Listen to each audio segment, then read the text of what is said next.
How to sign in TradingView account online. So hello guys, welcome back to my YouTube channel. In this video, I'll be showing you how you can easily sign in to your TradingView account online. So first thing, make sure you have successfully downloaded your TradingView application from the Play Store. And once you have downloaded, just open the application, and to sign in, you'll get the option called sign in at the top. So simply tap on it.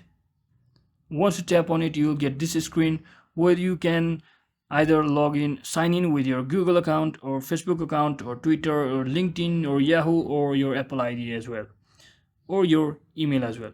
So I will choose my Google account since I already have my Google account ready, and hope you most of the guys who are watching this also have their Google or email account ready. So simply tap on the choice of yours, and I will simply log in with my preferred Gmail account, that is my Google account. And once you successfully sign into your account, you'll get this screen where you can now easily start using the application just like this. So you can also change your profile section, profile name from over here by clicking on this edit button over here. So thanks for watching guys. That is it for today.